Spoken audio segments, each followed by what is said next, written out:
ആൻഡമാൻ കടലിൽ ഗണ്യമായ തോതിൽ പ്രകൃതിവാതക ശേഖരം റിപ്പോർട്ട് ചെയ്യപ്പെട്ടിട്ടുണ്ടെന്ന് കേന്ദ്രമന്ത്രി ഹർദീപ് സിംഗ് പുരി. റഷ്യയിൽ നിന്നുള്ള എണ്ണ ഇറക്കുമതി വിവാദവും US അധിക തീരുവയും കത്തിനിൽക്കുമ്പോഴാണ് ഊർജ്ജ മേഖലയിൽ ഇന്ത്യയുടെ വമ്പൻ പ്രഖ്യാപനം. ആൻഡമാൻ കടലിൽ ഗണ്യമായ തോതിൽ പ്രകൃതിവാതക സാന്നിധ്യം റിപ്പോർട്ട് ചെയ്യപ്പെട്ടിട്ടുണ്ടെന്നും ഇത് ഇന്ത്യയുടെ ആഴക്കടൽ പര്യവേഷണത്തിന് വലിയ ഊർജ്ജമേകുമെന്നും കേന്ദ്രമന്ത്രി വ്യക്തമാക്കി.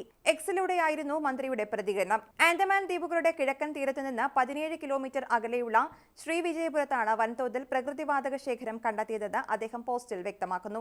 295 മീറ്റർ ജലനിരപ്പിലും 2650 മീറ്റർ ആഴത്തിലുമാണ് ഈ എണ്ണക്കിണറുകൾ സ്ഥിതി ചെയ്യുന്നത്. റഷ്യൻ എണ്ണ വാങ്ങുന്നത് അമേരിക്കയെ ചൊടിപ്പിക്കുകയും ഇന്ത്യയുമായുള്ള സൗഹൃദത്തിൽ വിള്ളൽ വീഴുകയും ചെയ്തിട്ടുള്ള സാഹചര്യത്തിലാണ് പുരിയുടെ പ്രഖ്യാപനം വരുന്നത്. രാജ്യത്തിന്റെ ഊർജ്ജ ആവശ്യങ്ങളുടെ ഏകദേശം 85% നിറവേറ്റുന്നത് ഇറക്കുമതിയിലൂടെ ആയതിനാൽ പ്രാവർത്തികമാവുകയാണെങ്കിൽ ഈ പദ്ധതി ഇന്ത്യയെ സ്വയം പര്യാപ്തതയിലേക്ക് നയിച്ചേക്കും. പ്രാഥമിക ഉൽപാദന പരിശോധനയിൽ പ്രകൃതിവാതകത്തിന്റെ സാന്നിധ്യം സ്ഥിരീകരിച്ചതായും ഇടവിട്ടുള്ള ജ്വാലകൾ ദൃശ്യമായതായും പുരി പോസ്റ്റിൽ വ്യക്തമാക്കുന്നു. വാതക സാമ്പിളുകൾ കാക്കിനഡയിൽ എത്തിച്ച് പരിശോധിച്ചപ്പോൾ അതിൽ 87% മീഥേനാണെന്ന് കണ്ടെത്തി. വാതക ശേഖരത്തിന്റെ വലിപ്പവും കണ്ടെത്തിയതിന്റെ വാണിജ്യ സാധ്യതയും വരും മാസങ്ങളിലാകും സ്ഥിരീകരിക്കുക.